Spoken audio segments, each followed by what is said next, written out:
Bueno, buenos días a todos, a todas. Primero agradecerle a Mario, que hace de nuevo de anfitrión, por estar en el territorio de Ensenada. Mientras hablaba vos, Juli, mientras hablaba Nico, Mario me contaba un poco lo que está pasando en Ensenada con la inversión en el sistema de salud. Me contaba también, para bajar a tierra directamente, que el gobierno nacional abandonó prácticamente del todo la atención a los asociados, a los afiliados del PAMI, con lo cual todo eso recayó sobre el sistema público municipal, con lo cual a lo que se venía haciendo en materia de inversión de los hospitales, de imágenes, equipamiento que le llevó Nicolás, que recorrimos algo de eso, algunos de esta infraestructura, de estos dispositivos, pero sobre eso, arriba de la complejidad del trabajo que venimos realizando, de rescate y de reconstrucción del sistema de salud,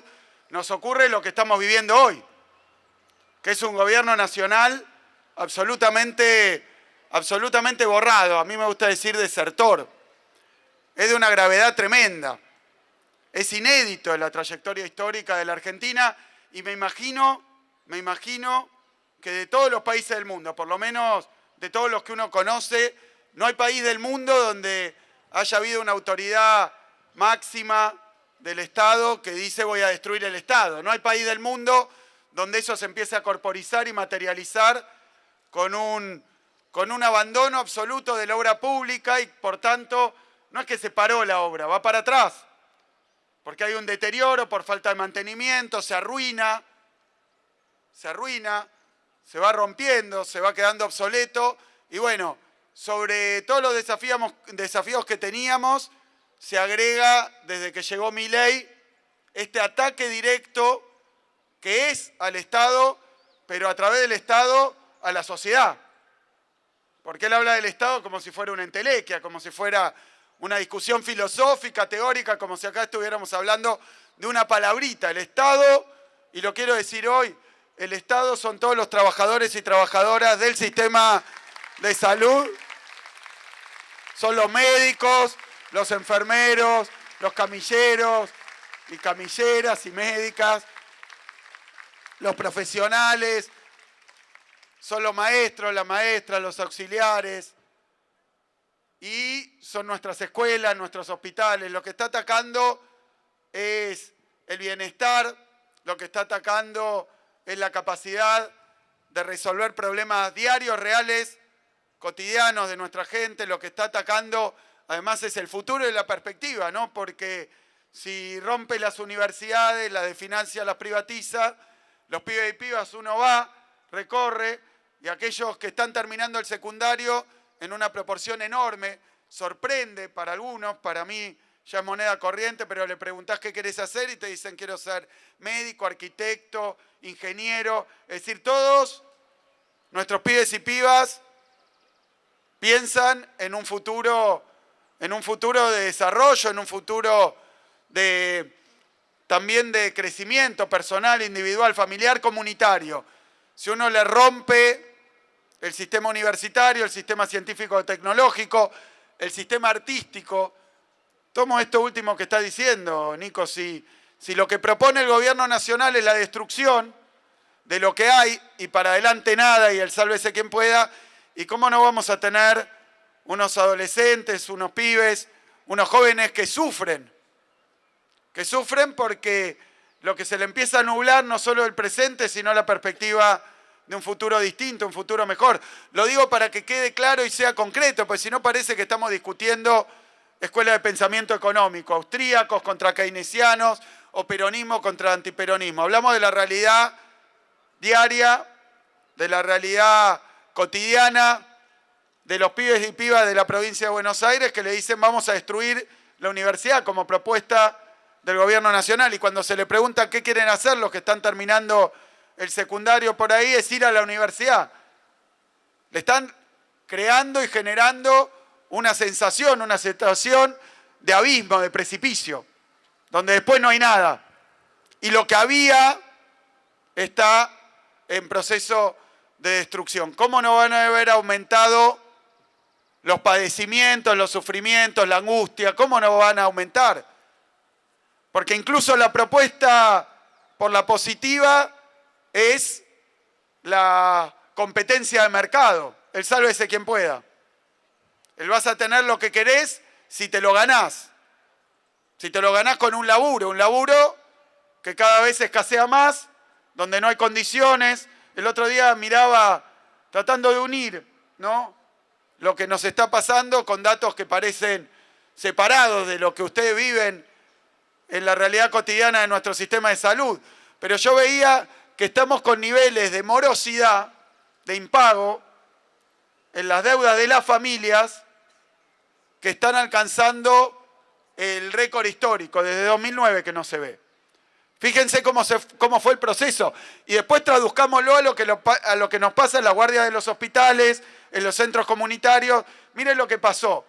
Aumentó en casi 2 millones de personas o de familias, ¿no? Eran, bueno, cuando comenzamos mucho menos, pero en el último tiempo, desde que este último año, 2 millones más de familias endeudadas con el sistema financiero formal, con el banco, la tarjeta, 2 millones más. Deuda de más de 200.000 pesos. Yo hice un análisis en el Banco Provincia. ¿Para qué se endeudan? ¿Que están comprándose una casa, un auto? No, para pagar el supermercado, para pagar consumos básicos, para pagar tratamientos médicos, para pagar diferentes cuestiones que hacen ya la supervivencia. Deuda bancaria.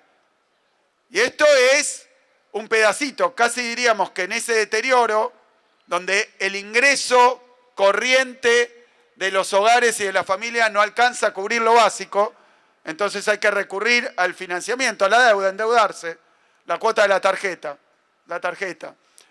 Bueno, esa es la parte visible, la que tenemos medida, pero después están todos esos mecanismos de endeudamiento informal, de endeudamiento por fuera del sistema bancario, que proliferan y que crecen más que proporcionalmente, ¿no? Eso, pago ya, crédito ya, deuda ya, bueno, esos locales que empiezan a aparecer, que es deuda no bancaria, en condiciones mucho, pero muchísimo más perjudiciales.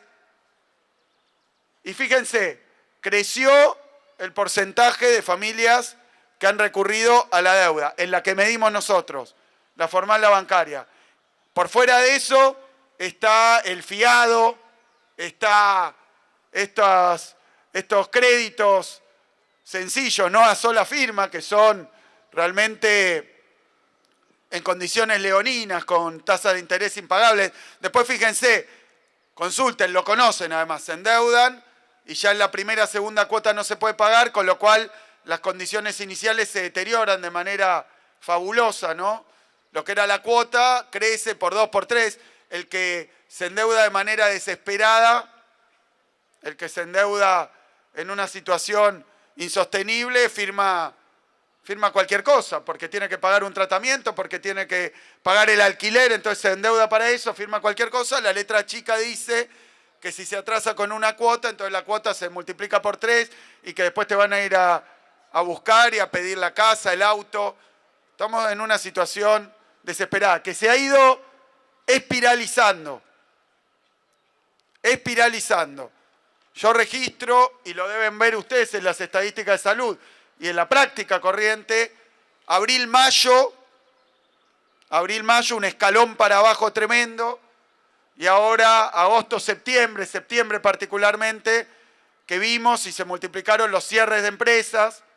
El otro día estuve en Pilar con una empresa de cerámica, pero estuve ayer en Olavarría, todo el sector de la construcción parado, pero sobre eso las empresas, las industrias vinculadas a la construcción. Parece que estoy hablando de otro tema, pero hablo precisamente del mismo, exactamente del mismo tema. Dije, creció el endeudamiento de las familias. Esto es algo que si le preguntan al de al lado lo pueden ver. Que todos conocen, que todos ven, no llego, no puedo, la tarjeta, tarjeteo, pero después ya el límite de la tarjeta y entonces la cuota de la tarjeta, lo que era una solución, se vuelve el problema. Porque no me alcanza con el sueldo para pagar los gastos corrientes. Me endeudo, Y después no me alcanza con el sueldo para pagar la deuda, no ya solo los gastos corrientes, porque se cubre toda la capacidad de endeudamiento. Y veíamos los datos de morosidad, los datos de incumplimiento del sistema bancario.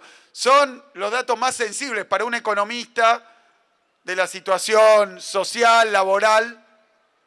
Se han endeudado, ahora no pueden cubrir la deuda de la tarjeta o la deuda del banco.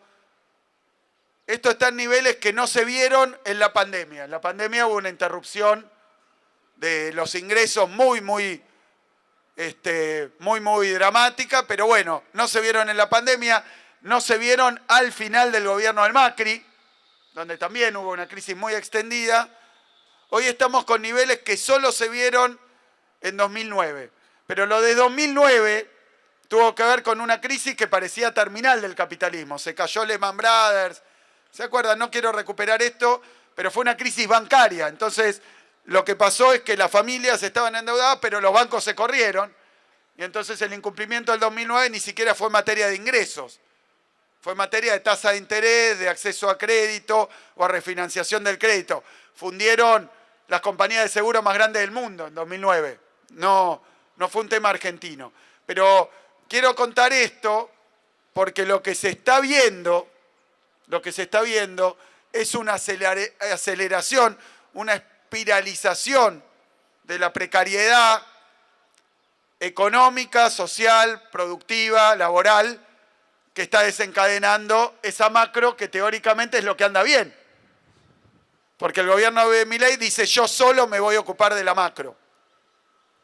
Y la macro la destruyeron en la Argentina. Es una macro que incentiva la bicicleta financiera, pero que destruye la posibilidad de producir y de laburar.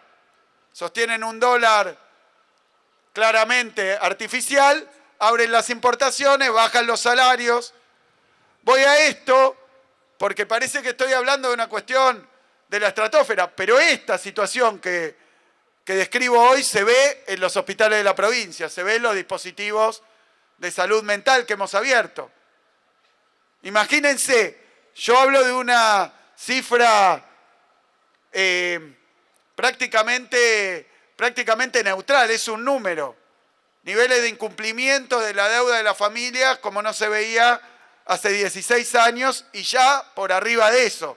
Así que vamos a llegar a topes muy altos. Traduzcámoslo a la experiencia de la vida cotidiana. ¿Qué significa esto? No puedo comprar la comida, no puedo pagar el alquiler, no puedo pagar las cuestiones básicas, el transporte, gente que camina porque no puede pagar el bondi, todas estas cosas. Y después se endeuda.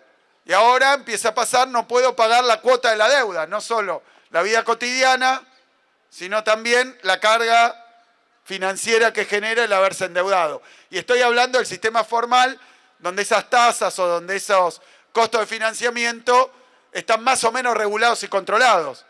Después viene, y lo quiero decir, el que no puede conseguir plata y termina fiado.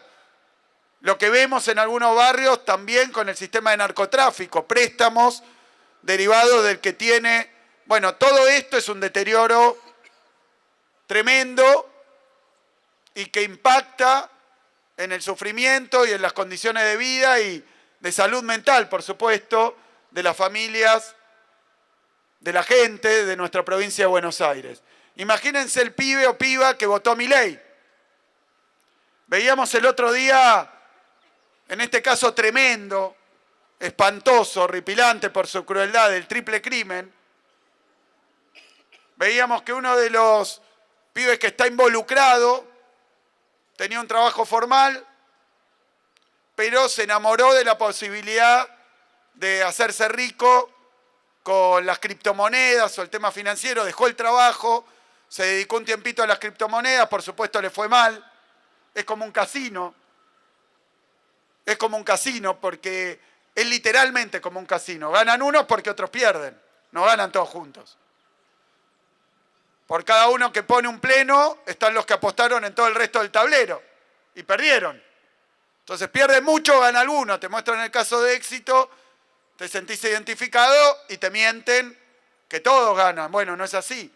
Le fue mal con el negocio financiero y entonces terminó como lo vemos hoy que terminaron aquellos que son culpables de ese aberrante delito, pero que tienen también una trayectoria. Entonces yo digo, saliendo de ahí, para no mezclar las cosas, el pibe y la piba que veía en internet, que veía en TikTok la motosierra, le parecía nuevo, novedoso, simpático y asociado también, porque todos ellos a vínculos con el sector financiero, los Cositorto, ahora vemos los Fred Machado, bueno, toda esa red de vínculos y propaganda sobre eso, sobre nuestros pibes. Ya ni siquiera el juego online, era la timba, como forma de vida. No apostar algo para divertirte, sino vivir de hacer apuestas. Y bueno, vimos todo eso y hoy vemos que las familias de esos pibes no tienen laburo o no llegan a fin de mes. Y tienen algún jubilado, alguna persona con discapacidad. Entonces eso que parecía novedoso, original, a veces gracioso, simpático, lo vimos el otro día, convertir a un presidente en alguien que da recitales, porque soñó con eso. Bueno, estas cosas, no quiero hacer eje en esto, sino en la crisis y en la magnitud de la crisis que se ha gestado y que se va incrementando y que se va reproduciendo y que va aumentando y que va creciendo exponencialmente y cómo eso, digo también, para ver cómo hace agua todo ese discurso, todo junto, cómo eso venía acompañado de destruir el Estado, la salud pública, la educación pública, y vemos cómo el sistema de salud, en sus componentes, el componente privado está en una crisis fenomenal. Hoy, si algo está haciendo crisis muy rápida y muy fuertemente, es el sistema privado de salud. Las prepagas, ustedes vieron, las cuotas de regulación, entonces gente que no puede pagar, y restricción en las prestaciones, ¿no? Antes lo que era un sistema de cartilla abierta en el privado, ahora es cartilla cerrada, con copago, y la crisis que hay en las clínicas privadas. El quiebre, el cierre de clínicas privadas, porque no hay poder adquisitivo para pagarlas y porque además el Estado Nacional de Milei se corrió. Ahora, yo planteo esto porque tenemos una coyuntura dramática y quiero hacer eje en esto, que es cada vez peor y que está enmascarada en otras cuestiones. Pero digo, y vengo a plantearlo acá, porque ¿dónde se desplaza, hacia dónde va todo ese cúmulo de necesidades que por pérdida de laburo o porque no se llega a fin de mes o porque el sistema privado no puede dar respuesta, ¿a dónde va a parar? No es que desaparece, no es que se fuma, al revés, se incrementa y crece. Por eso yo empiezo por ahí, Nico, Julieta, y a través de ustedes, a todos los trabajadores y trabajadoras del sistema público de salud de la provincia de Buenos Aires, que están recibiendo un incremento en las necesidades, en las consultas, sobre nuestro sistema público, porque decían que venían a privatizar todo. A mí me gusta decir, venían a privatizar y estatizaron. Y estatizaron, porque el incremento en consultas, en medicamentos, en prestaciones y en respuestas que está dando el sistema público hoy es también consecuencia del quiebre al que llevó la economía nacional, el gobierno Milei. Entonces decía, cada uno se puede pagar y que tenga el que se pague, y si no se lo puede pagar, que no lo tenga. Y si algo no se puede pagar, que no exista. Y si no es negocio, que no haya. Y bueno, lo que nosotros hacemos trabajando en el sistema, en el sentido contrario, es dar una respuesta a todos los caídos del sistema de Milei, de las políticas de Milei, hacer esfuerzos inmensos, enormes, sobrehumanos, con creatividad, pero sobre todo con laburo y con compromiso de los trabajadores, trabajadoras de nuestro sistema, que se ponen al hombro, dar respuesta a los desastres que genera la política actual. Y esto hay que mostrarlo porque cada vez es más difícil. Mario me decía, ahora tengo que atender a los de PAMI, ahora tengo que... Y bueno, sí, tenemos que dar respuesta y tenemos que hacerlo con recursos cada vez más complicados, porque además quieren fundir a las provincias. Bueno, este es el marco. Sobre ese marco, hablar un poco del contenido de esta 6ª Jornada Provincial de Salud Mental, en este marco fabuloso, en este lugar, habiendo recorrido una de las obras de infraestructura. No podemos hacer inauguraciones, ¿no? Pero sí podemos hacer recorridas en lugares que se están abriendo en este momento. Así que felicitaciones.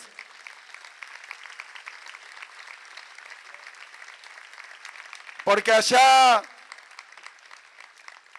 en Lanús, cuando se presentaba el plan quinquenal de salud mental dentro del plan de salud de la provincia de Buenos Aires, la verdad que, claro, ahora uno ve cómo se ha llegado, cómo se han alcanzado diferentes metas.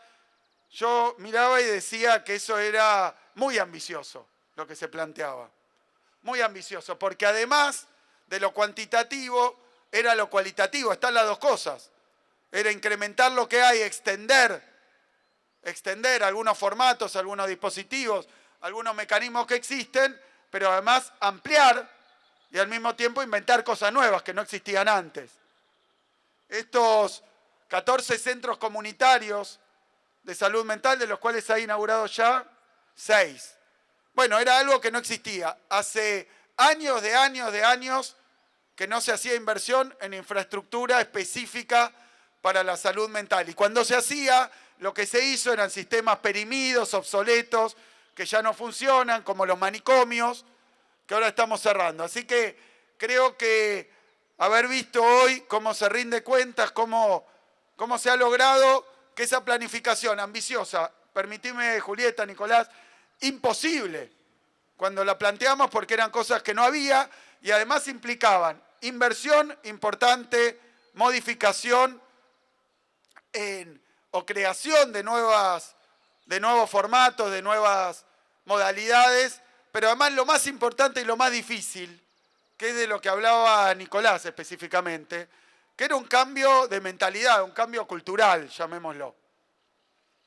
Se había determinado, por decisiones que yo no tengo duda, que eran equivocadas desde lo conceptual, eran equivocadas desde lo político, pero que por detrás de eso sustentaban y sostenían poderosos intereses. Porque cuando durante tanto tiempo se sostienen equívocos o disparates a veces, ¿no? Como que el Estado no puede atender a personas, a pibes y pibas de menos de 18 años en salud mental. ¿Por qué? ¿Por qué no?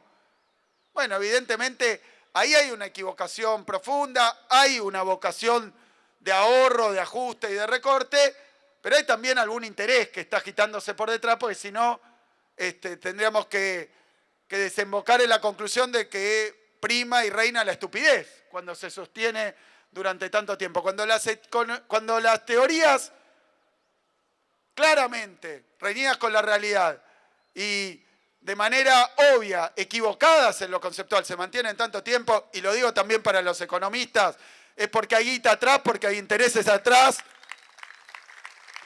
y porque los que las exponen no es que estén tan convencidos, sino que le dan contrato de consultoría, no, ya hemos visto, totalmente desalineados con la realidad. Entonces, me parece que se plantearon objetivos realmente muy ambiciosos porque implicaban cambios culturales, en lo organizativo, en la comprensión, en los prejuicios de sistemas que andan de una manera durante años, y después modificarlos implica romper, implica discutir, pero implica también involucrarse, lo que decía Nico de discutir y de estar. Cuando nosotros decimos que la planificación tiene que ser participativa, tiene que ver también con que implica dar las discusiones, recibir las críticas, recibir las propuestas, pero también abordar las controversias para modificar algunas cuestiones que quedan estatuidas y que están instaladas aún en la base de nuestro pensamiento, y entonces cambiarlas lleva mucho esfuerzo más y no alcanza ni con la inversión, ni alcanza con la propuesta, ni con el programa. Hace falta que haya una participación, un involucramiento, un compromiso con lo que se está haciendo. Reinsertar la cuestión de la salud mental como parte constitutiva del sistema de salud de la provincia, de los hospitales públicos de la provincia, yo creo que es uno de los méritos más grandes, junto con haber cerrado manicomios.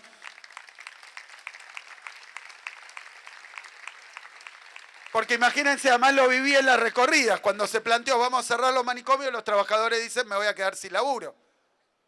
Entonces queda la incomodidad que están defendiendo algo porque piensan que es su fuente de laburo y si no se les explica bien, pero sobre todo si no hay un nivel de confianza, y ese nivel de confianza como producto de objetivos cumplidos, de realizaciones, no te prometo porque soy bueno y porque creo en esto, sino que empieza a pasar. Si no pasa eso, y bueno, la resistencia aparece también en la cotidiana y en la diaria, y es muy difícil. Por eso, de nuevo, creo que lo que se ha conseguido es incorporar a la salud mental como uno de los ejes del sistema de salud de la provincia de Buenos Aires. Esto es romper prejuicios profesionales, culturales, disciplinales, y me parece que ahí, además de haber llegado a este nivel de cumplimiento en tiempo récord, antes de lo esperado, ahí es donde tenemos que, donde tenemos que celebrar y donde tenemos que felicitarnos entre nosotros. Por eso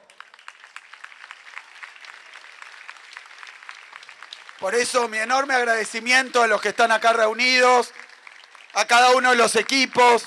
Estos que defiendan lo que hacen es un montón en el Estado.